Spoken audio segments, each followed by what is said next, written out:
26 साल का नीरज ग्रोवर मुंबई की टीवी इंडस्ट्री में काम करने वाला एक प्रॉमिसिंग यंग प्रोफेशनल 6 मई 2008 की रात अचानक गायब हो गया। 6 मई 2008 की शाम लगभग 8:45 बजे नीरज ने अपनी मां नीलम ग्रोवर से बात की। रोज की तरह एक नॉर्मल कॉल। उस वक्त उन्हें जरा भी अंदाजा नहीं था ये नीरज से उनकी आखिरी बार बात होगी। अगले दिन 7 मई को जब नीरज की मां ने उसे कई बार कॉल लगाया लेकिन कोई जवाब नहीं मिला तो उन्हें चिंता होने लग गई। पहले तो फैमिली को लगा शायद नीरज काम कर रहा होगा इसलिए फोन नहीं उठाया। मुंबई जैसे शहर में लेट हो जाना कोई बड़ी बात नहीं थी, लेकिन जब पूरा दिन बीत गया और नीरज का कोई अता पता नहीं चला, नीरज की पेरेंट्स की घबराहट बढ़ने लग गई। उनके पेरेंट्स अमरनाथ और नीलम ग्रोवर ने तुरंत नीरज के कजन निशान को फोन किया जो मुंबई में ही रहता था। जब निशान भी नीरज से कांटेक्ट नहीं कर पाया तो उसने नीरज के सबसे करीबी दोस्त लाल के साथ मिलकर उसकी तलाश शुरू की। तलाश के दौरान लाल ने एक बात बताई। नीरज ने उसे कहा था वो अपनी दोस्त मारिया के घर जा रहा है जहां वो शिफ्टिंग में मदद करने वाला था। जब लाल ने मारिया से पूछा तो उसने बताया कि नीरज रात में ही उसके घर से चला गया था। अगर नीरज वहां से चला गया था तो फिर वो गया कहाँ? इसी बेचैनी और बढ़ते शक के बीच फैमिली एंड दोस्तों ने पुलिस स्टेशन जाकर मिसिंग पर्सन रिपोर्ट फाइल की। उस वक्त किसी को अंदाजा नहीं था ये सिर्फ एक मिसिंग केस नहीं था। जैसे जैसे पुलिस इन्वेस्टिगेशन आगे बढ़ी एक एक कड़ी जुड़ती चली गई और सिर्फ एक फोन कॉल ने आगे चलकर ऐसे राज खोल दिए जो इतने खौफनाक थे कि उनकी गूंज आज भी सुनाई देती है। आखिर मारिया कौन थी और क्या नीरज ग्रोवर के गायब होने के पीछे वही सच छुपा था या कहानी कुछ और ही थी?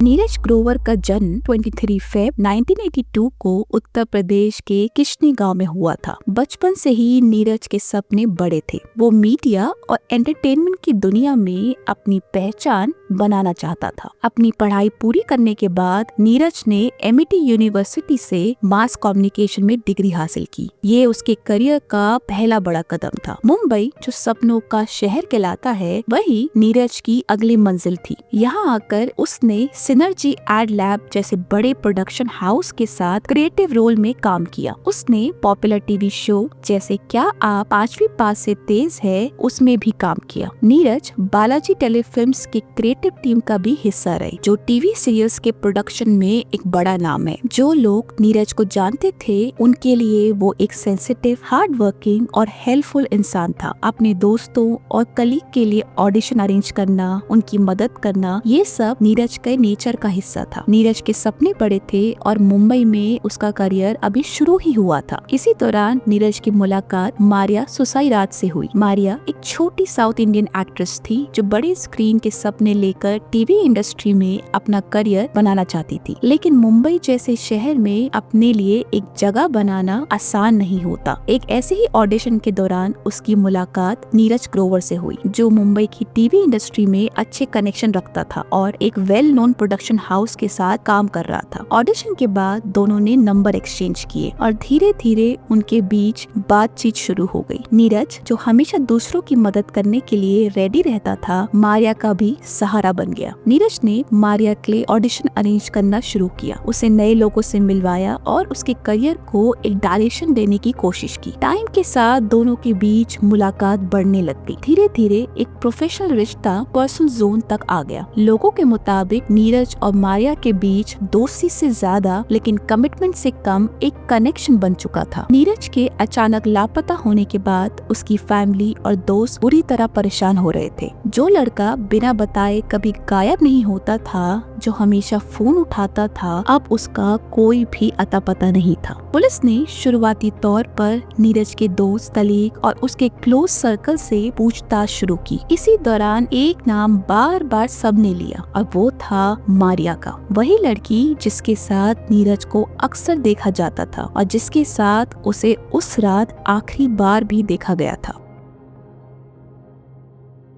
नीरज नीरज के पेरेंट्स ने पुलिस को बताया कि इसी दोस्ती को लेकर उन्हें पहले से ही डाउट था। उनके लिए नीरज का अचानक गायब होना इसी कनेक्शन से जुड़ा हो सकता था। लेकिन सवाल ये था, अगर मारिया ने कुछ किया था तो क्या वो खुद पुलिस स्टेशन जाकर नीरज की मिसिंग कंप्लेंट कराती? इसी उलझन के बीच पुलिस ने नीरज की तलाश और तेज कर दी। नीरज के लास्ट मूवमेंट्स को ट्रेस किया गया। Mobile call records, CCTV footage और दोस्तों के स्टेटमेंट्स को डिटेल में खंगाला गया। नीरज आखिरी बार 6 मई 2008 की रात करीबन 10 बजे के आसपास मारिया के मलाड अपार्टमेंट में देखा गया था। जब पुलिस ने मारिया से पूछताछ की तो उसने बताया कि नीरज उस रात उससे जरूर मिला था, पर करीबन 12 से 1 के बीच वो वहाँ से चला गया था अपने दोस्तों के साथ पार्टी करने। लेकिन जब पुलिस ने नीरज के दोस्तों से इस बात को वेरीफाई किया तो किसी को भी नहीं पता था कि नीरज किस पार्टी में गया था, या गया भी था या नहीं। टाइमलाइन में एक बड़ा गैप था और गैप्स पुलिस के लिए कभी अच्छी खबर नहीं होती। जब पुलिस को मारिया पे शक होने लगा तो उन्होंने मारिया से पूछा कि 7 मई के दिन वो क्या कर रही थी। तो उसने बताया कि वो दादर में अपने एक फ्रेंड के साथ शॉपिंग कर रही थी। मारिया ने ये भी बताया था कि नीरज अपना मोबाइल फोन उसके फ्लैट पर भूल गया था। लेकिन इन्वेस्टिगेशन के दौरान कॉल डिटेल रिकॉर्ड्स ने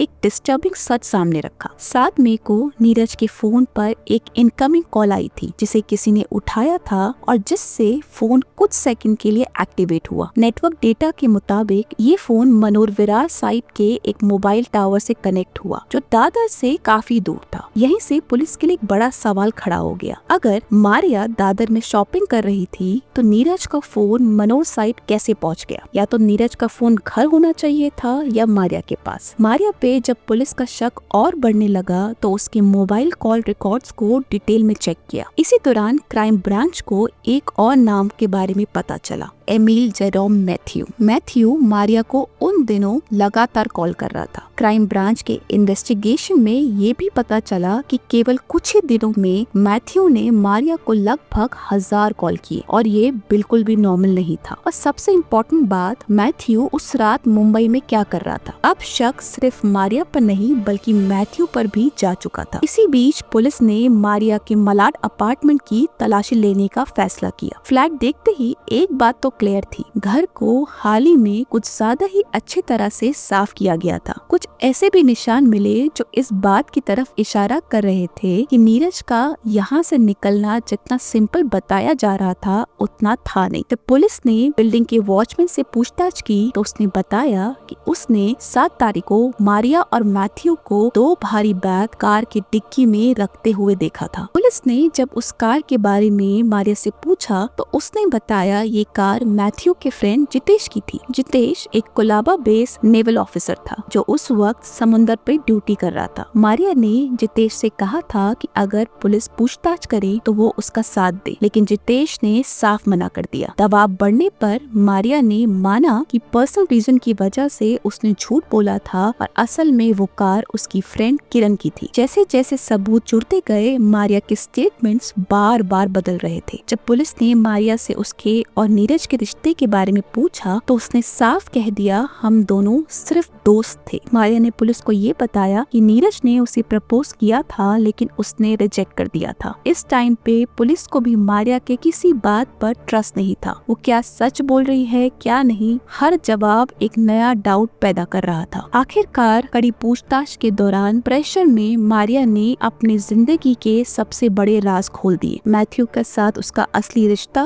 और उस रात जो हुआ उसकी पूरी कहानी। जो राज सामने आए उन्होंने सिर्फ पुलिस को ही नहीं बल्कि पूरे देश को हिला कर रख दिया।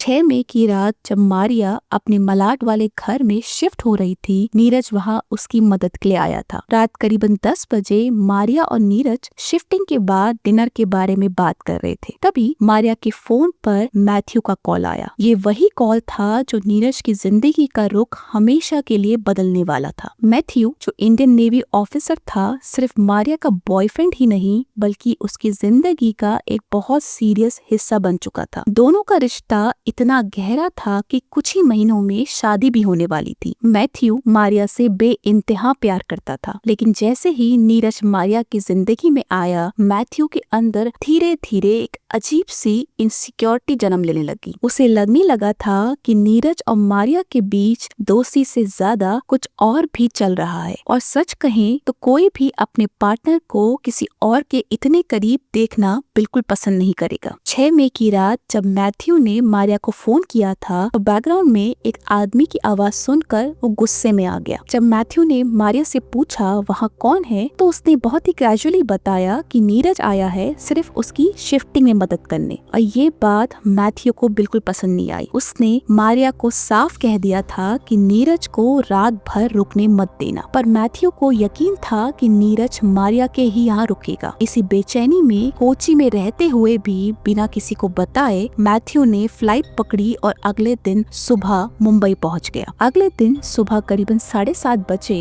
मैथ्यू मारिया के अपार्टमेंट के दरवाजे पर था और बार बार घंटी बजा रहा था। जब मारिया ने दरवाजा खोला, मैथ्यू सीधा बेडरूम में चला गया, जहाँ उसने नीरज को बेड में देखा। नीरज को वहाँ देखते ही मैथ्यू अपना आपा खो बैठा। मीडिया और पुलिस रिपोर्ट्स के मुताबिक दोनों के बीच पहले बहस हुई और फिर वो बहस लड़ाई में बदल गई। गुस्से में मैथ्यू ने किचन से एक नाइफ उठाया और नीरज पर कई वार कर दिए। लगातार छुरे के घाव से नीरज वहीं स्पॉट पर गिर गया, जिसकी वजह से उसकी मौत तुरंत हो गई। नीरज के गिरते ही कमरे में एक पल के लिए सन्नाटा सा छा गया। मारिया, जो अब तक सब कुछ अपनी आंखों के सामने होते हुए देख रही थी, बिल्कुल शॉक में थी। उसने पुलिस को बाद में बताया कि मैथ्यू ने उसे धमकाया था और कहा था अगर वो उसकी मदद नहीं करेगी तो अगला नंबर उसका होगा। अब ये बात कितनी सच्ची है ये किसी को नहीं पता। यहीं से मारिया सिर्फ एक विटनेस ही नहीं बल्कि इस क्राइम के बाद के हर डिसीजन का हिस्सा बन गई। कुछ रिपोर्ट्स ये भी कहती है कि इसी दौरान मारिया और मैथ्यू ने उसी कमरे में कई बार शारीरिक संबंध बनाए जहाँ नीरज की बॉडी रखी गई थी। फिर कुछ समय बाद सुबह लगभग 11 बजे मारिया एक पास के मॉल में गई। डेबिट कार्ड रिकॉर्ड से बाद में कंफर्म हुआ कि उसने वहाँ से 2 duffel bags, bedsheet, curtains, air freshener और एक नाइफ खरीदा था। उसके बाद दोनों ने नीरज की बॉडी को किचन में ले जाकर कई पीसेस किए, उन्हीं प्लास्टिक बैग्स में डाल दिया जो मारिया ने खरीदे थे। ये सब इतना खौफनाक था कि आज भी इसे सुनना किसी के लिए आसान नहीं है। शाम को मैथ्यू के कहने पर मारिया ने अपनी फ्रेंड किरण से कार मांगी। दोनों ने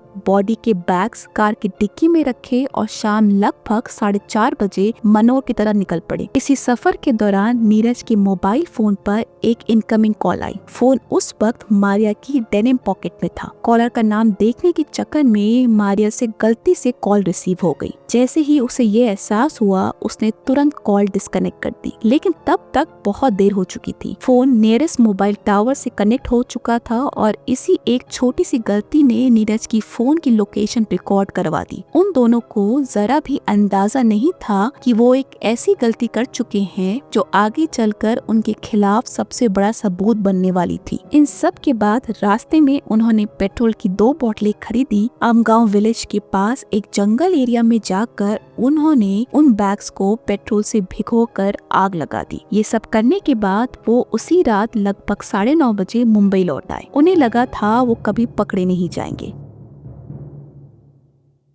मारिया के कन्फेशन ने पुलिस के होश उड़ा दिए थे। उसके कन्फेशन के अगले दिन 22 मई को मैथ्यू को मुंबई लाकर अरेस्ट किया गया। उनके बताए रास्ते पर चलते हुए क्राइम ब्रांच की टीम मनोर के उस जंगल में पहुंची जहां उन्होंने नीरज को जलाया था। वहां राख के ढेर के बीच पुलिस को जली हुई चेन मिली और कुछ और चीजें। जब नीरज के पिता अमरनाथ ग्रोवर और दोस्तों ने उन चीजों को पहचाना तो वो विश्वास ही नहीं कर पा रहे थे कि नीरज अब इस दुनिया में नहीं रहा। जो शुरू में एक मिसिंग केस लग रहा था, वो एक ऐसे मर्डर की कहानी बन चुकी थी जिसे भुलाना आसान नहीं था। जब दोनों को अरेस्ट किया गया, पूरे देश को लगा कि अब इंसाफ होगा। लेकिन 2011 में जब कोर्ट का फैसला आया तो सब दंग रह गए। कोर्ट ने माना कि नीरज का मर्डर प्री प्लान नहीं था। जज ने इसे culpable homicide not amounting to murder करार दिया। मैथ्यू को मर्डर के लिए नहीं बल्कि कल्पेबल होमिसाइड के लिए 10 साल और सबूत मिटाने के लिए 3 साल की सजा सुनाई गई। सबसे हैरान करने वाली बात मारिया के लिए थी। कोर्ट ने उसे हत्या के जुर्म से बरी कर दिया था। उसे सिर्फ सबूत मिटाने का दोषी पाया गया और सिर्फ 3 साल की सजा मिली। क्योंकि मारिया ट्रायल के दौरान पहले ही 3 साल जेल में बिता चुकी थी, इसीलिए वर्डिक्ट के अगले ही दिन वो एक आजाद परिंदे की तरह जेल से बाहर निकल गई। कोर्ट ने दोनों पे 50,000 का फाइन भी लगाया, जो नीरज के परिवार को देने का ऑर्डर दिया गया। नीरज के पेरेंट्स के लिए ये किसी सदमे से कम नहीं था। उनका बेटा चला गया था, उसके साथ इतना सब हुआ और मारिया सिर्फ 3 साल में बाहर थी। पब्लिक में गुस्सा था, मीडिया में बहस थी, लेकिन कानून की नजर में मारिया अपनी सजा पूरी कर चुकी थी। जेल से निकलने के बाद मारिया ने मीडिया के सामने खुद को मासूम बताया। लेकिन सवाल आज भी लोगों के दिमाग में है, क्या मारिया सही में इनोसेंट थी या उसने अपने बॉयफ्रेंड के साथ मिलकर नीरज की मौत का प्लान बनाया था? नीरज ग्रोवर मर्डर केस सिर्फ एक क्राइम स्टोरी नहीं है। ये कहानी है कि मुंबई की चमक धमक के पीछे छुपे उस अंधेरे की, जहां एम्बिशियस, जलन और जुनून एक पल में सब कुछ राख कर देता है। नीरज के पेरेंट्स आज भी उस इंसाफ का इंतजार कर रहे हैं जो शायद उन्हें कभी मिला ही नहीं। आपको क्या लगता है, क्या सच में नीरज को इंसाफ मिला? कमेंट सेक्शन में हमें जरूर बताएं। इस वीडियो को लाइक और चैनल को सब्सक्राइब करना ना भूलें।